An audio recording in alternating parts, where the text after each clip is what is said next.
Hi there, welcome back to Tyranny. It's Judgment Day. We are the law, and we're exploring here the disfavored camp of Hearth.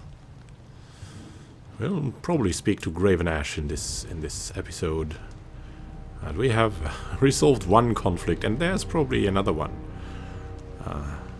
There's another pair of disfavored / Scarlet Chorus guys here. First, let's look what's here. Stall contains spoils acquired on the battlefield, all of it neatly labeled and organized. Yeah, that's what we like about the disfavored. They're orderly, lawful. And they have locked stuff here with scrolls and stuff. Nice. Who are you? Just an Iron Walker. Yeah, no matter. No one has a sword to your gut. I'm only asking that you consider my proposal. What? What are you talking about? Halfway is dead. Alfonso. The disfavored soldier chuckles with disdain at the Scarlet Chorus fighter. Consider it not for a second. We pick our soldiers from elite northern families. We don't recruit from flies buzzing over a mass grave. Are the disfavored so narrow-minded my gang's strength delivered us across half a dozen battles? With a line of fallen enemies in our wake, not many conscripts can say the same. Question is not a matter of your skill, but of your breeding, your training, your pedigree. Noticing you, the Iron Guard salutes. Hail, Graven Ash Fatebinder. If I might take a moment of your time. What do you need, Alfonso? This person comes representing a Scarlet Chorus gang. What did you call yourselves again? The Grinning Bleeders. We have a long and storied reputation in the Scarlet Chorus ranks. Killers of the highest order, my gang. He puffs up his chest with pride. Before I was boss here, I ran with the Broken Shits, the Salty Nightmares and Trap Gang. Everyone made a name for themselves during the war. I mean, you certainly have the names.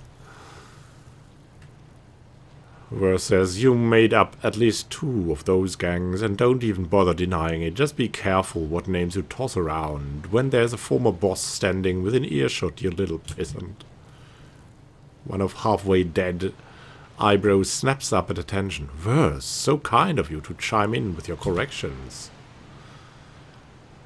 In any case, he's asking to join the disfavored, which is out of the question. I've explained the numerous reasons why we can't allow it, but the wretch won't listen, and he just lied to you. Your recruiting officer. You cannot lie to a recruiting officer if you want to join an orderly organization.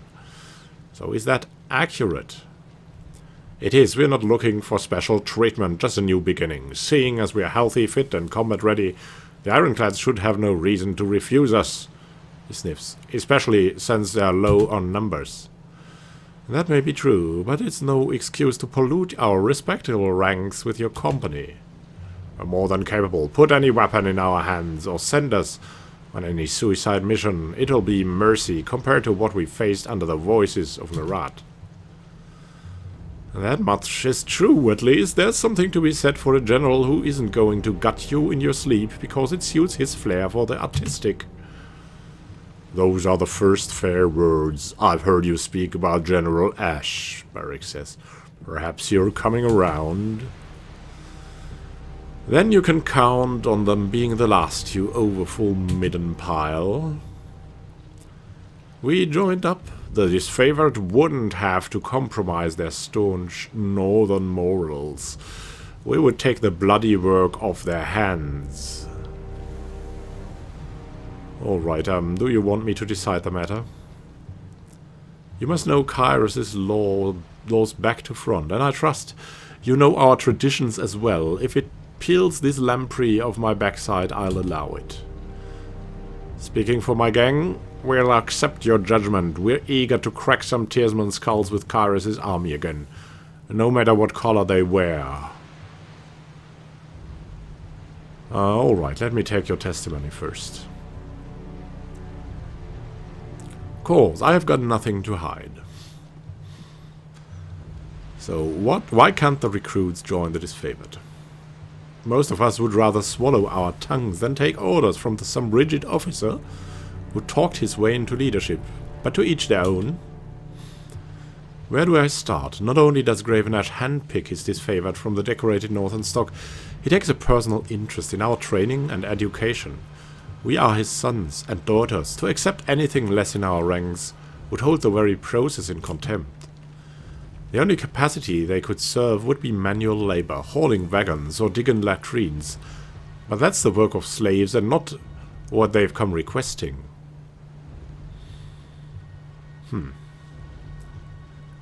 So, why this interest in the disfavored? Better training, better quarters, iron weapons. The disfavored have everything we wanted out of joining the military.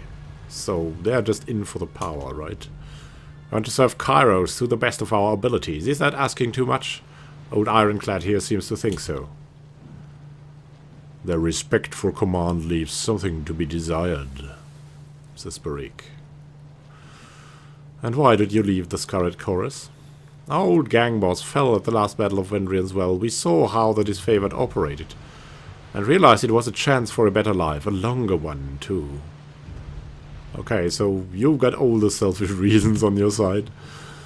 Desertion happens every day in the Scarlet Chorus. I can tell you that we won't be missed. So, you're also akin to desertion. He says that like he's boasting. Only the shit-heel recruits who never make a name for themselves are overlooked at muster.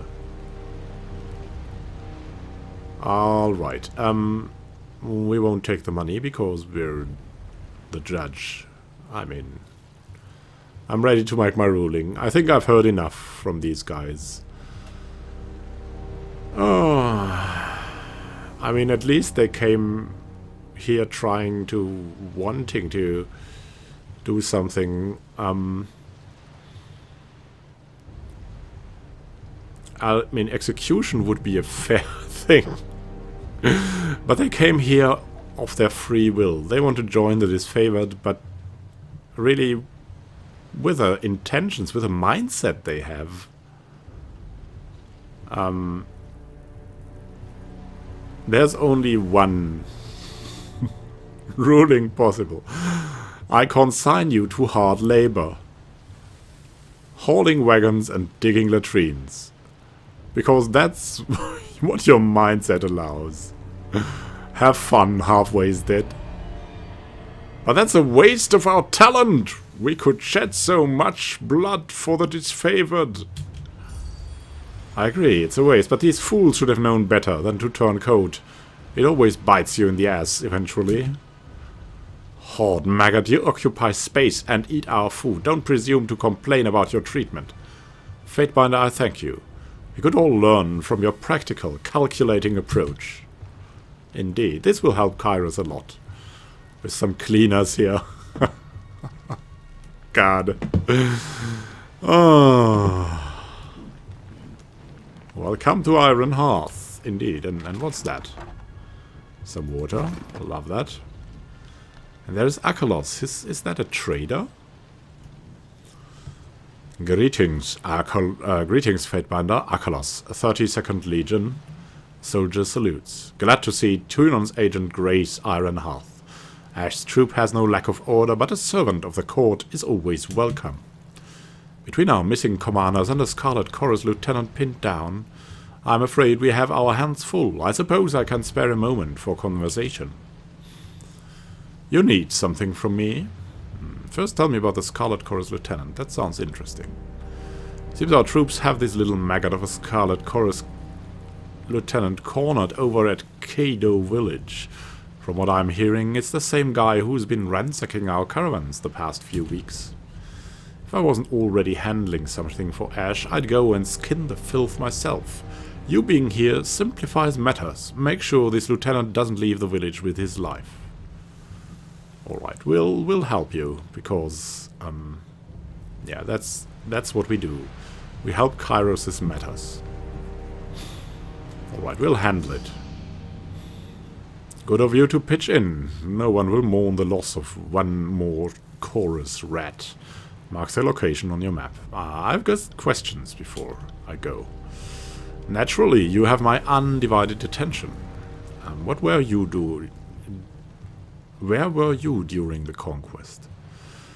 You could say I've seen the tears from top to bottom, my dark latrines at our encampment at the Gates of Judgment. Then my promotion sent me to Lethion's Crossing. Got into a few rows with the Bronze Brotherhood, not a pretty sight. Then I had a brief deployment in Apex, but the fighting was winding down around when I arrived. After that I did a tour of Stalwood, but got transferred out before the edict tore everything apart. Tell me about your home in the north, Mr. Achelos. You could say I've seen the tears from top to bottom. Yeah. Isn't that the same? No. That's the right thing. I hail from Balmywell, a small hamlet far west of Kyros' capital. It's nothing glorious, but I can trace 6 generations back there, so it is home. I hope to return there someday with a heap of tales, rings, and renown. Once Graven Ash gave me his favor and recruited me to join the army, my family went from respectable farmers to elite folk, better regarded or respected than damn near anyone. They must be doing well for themselves now. We may visit them. And how did you join the disfavored? Ahead of conquest, Graven Ash sent recruiters to all the outlying towns looking for worthy talent. The village held a tourney and melee to demonstrate our local muscle. Nothing fancy, mind you. It was mostly fighting on hay bales with wooden spears. I had the distinction of toppling even the biggest contender. Familiar tale, and one after my own heart, Barik nods with respect. It's a good thing I succeeded. I'm more useful to Kyros on the field of battle than a field of wet. Indeed, and farewell. So, the broken spear, eh? Let's find out more about the camp, though.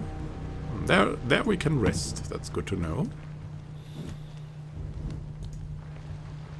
Quiet down. No one special here. There's someone here. You see what I see? Hey, what's that? Light leather gloves. Nice. And an aquamarine. We'll be rich. There we go. There's osmia, there's cephalus. There's so much to find out here. The production of new potions isn't keeping up with demand. Many of these bottles remain empty. If there isn't another quest waiting for us to help Kyros. You must be the Fatebinder of Tunon, the disfavored Iron Walker bows. Welcome to Iron Hearth. I'm sure that Graven Ash appreciates any help you can offer. Circumstances have a way of coming together so that the disfavored are always stretched thinner than we would like. What can I do for you? Why are the disfavored so overworked? She rubs her palms together and frowns. We're trying to shoulder the brunt of this civil war. Without the strength of numbers, the Scarlet Chorus can throw 1,000 disposable bodies at an issue without a second thought, but we are forced to be a little more discriminating. We might be trained to deal with the stress of combat and all-night drills, but we are fatigued even by the high standard we set for ourselves. She studies you in a cautious manner. Not that I need to burden an agent of the court with my misgivings. Once the war is over and the tears are properly subdued, my hope is that Kyros dispatches some relief troops to support the occupation. We all deserve a season of rest. Well,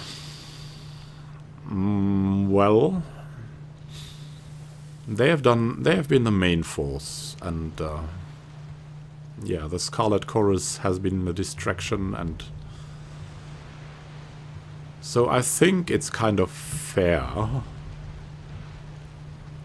to give them that point. The court is always receptive to the needs of soldiers. Your point is noted. That's very generous of you to say, Fatebinder. I'm grateful to know that someone is listening. Another smile brightens her expression. Where were you during the conquest, by the way? After the Edict of Storms hit, I spent some time among the ruins of Stalwood, digging out survivors from the Legion. Afraid I didn't find much. She glances up at Barik. You must have moved on by then, or else we would have assembled a team to excavate you. My prison moved with me. There was no reason to tarry. He bows his head respectfully. I still think about the brothers and sisters we left behind. Sometimes I can imagine that I hear their voices carry on wind. Alright, I'll be on my way. So that was nothing. That was just someone complaining a bit. Which might be okay, because if no one is telling, no one will change anything. And there's some stuff here to pick up. Good to see you, Fatebinder. I hope you are representing the disfavored whilst out on your adventures. Yeah, you would do that, probably. Let's talk to Sevelos now. Who are you? Even though you're not a fully fledged disfavored recruit, I've been authorized to grant you purchasing rights from our store. Within certain limits, of course. Nice. Would you like to see what we have to offer? What limits are those, by the way? It's nothing personal, I assure you. Graven Ash wants us to control our supplies without restricting access to his army's supporters like yourself. The finest arms and freshest provisions are reserved for the soldiers under his direct command. I'm sure you understand. The Archon takes our protection very seriously. Well, yeah, I mean, the law's the law, and the law is, of course, that the general gives his army the best first. Understood. Let's see what you can offer me. Binding Oath. Oh, a lot of superior stuff, and some fine stuffs, and an armor, and nice. And I think as we have a lot of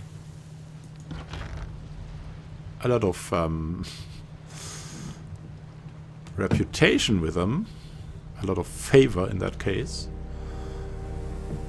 we might sell some stuff to them, right? So let's first go for all the weapons we don't want.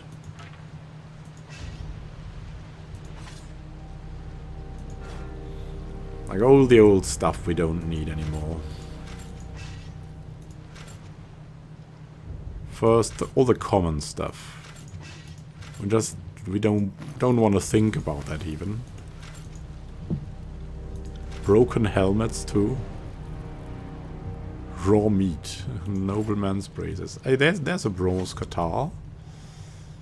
Interesting. More shields. Yeah, I think it's in order to sell all the common stuff.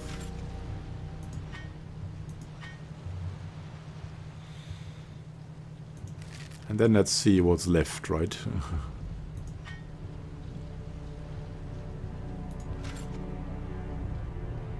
Red Rivers. Goodbye, Red Rivers. You were very good at the start.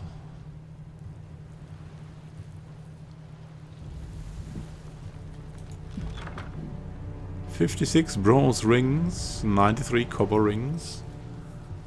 Very good. I think we won't pick up some weapon here. I think we're good so far.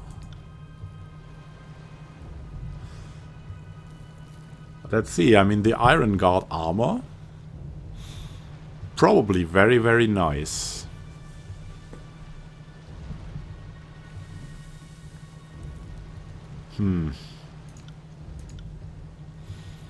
On the other hand, let's just trade. It's okay, I think. And let's also look at the spires, right?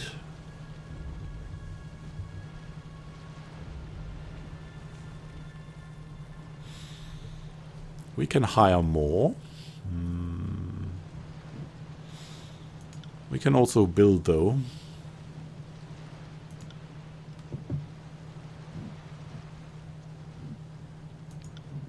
Spire management, I love it. Praxis Master of Smelting.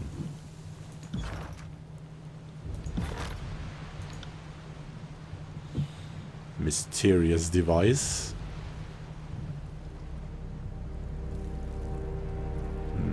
Yeah. Hearth.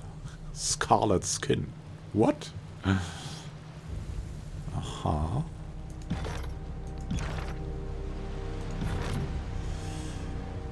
Yeah, let's look a little bit, look around what we might get here. I think we could build the forge here, but we can build nothing else. Like, the forge is the only thing to build. So you can build one of the buildings probably per spire. So we should maybe maybe we could go for trainers and for supplies like this.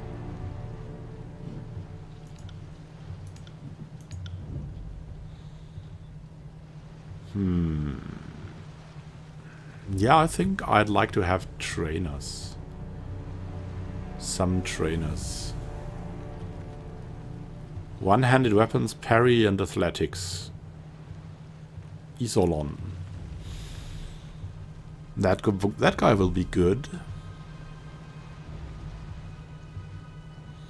One-handed, two-handed, thrown weapons, parry and dodge.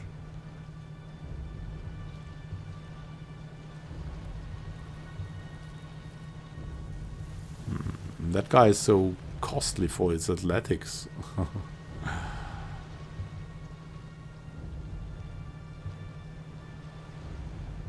Yeah, I mean, look at that. Can go for the sword breaker and have athletics, and for Tanara and have all the rest for the cost of Isolon. Let's go for the sword breaker and for Tanara.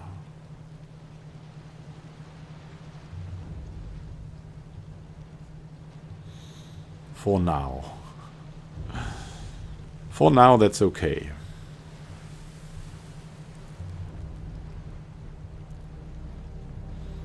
Still have 2 recruits open. We don't want anyone to be with unarmed stuff, but yeah, maybe Isolon. Camping supplies. Oh.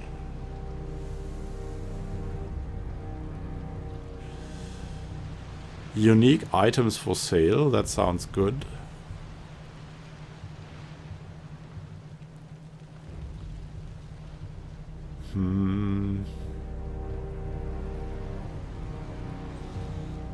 Yeah, we'll take the motley collection and the unique items. There we go. So the mountain spire is fully equipped with personnel now. I think we can change later. We still have some rings though. Let's see. Control vigor. Control lightning. That would be also really good, right? Yeah, let's hire Nikostas. Nice going. So, that was all for now. Next time we'll talk to... Oh, we'll talk to Osmia. Your presence is welcome as always. That is favored have enough to accomplish that we need all hands on deck. Alright, next time we'll speak to Graven Ash. Let's just walk to him to have a first look at where he's residing now. This seems like a pretty... not that luxurious surroundings. There's Graven Ash here. And there's his army. These reports list all known Scarlet Chorus outposts and strongholds, as well as troop compositions. It's safe to assume that Graven Ash has his own eyes and ears within the ranks of his enemies. That's good. That's good. So, see you in the next episode for a discussion with Graven Ash. Happy gaming to you, and have a good time. And don't forget it's Judgment Day. And we are the law.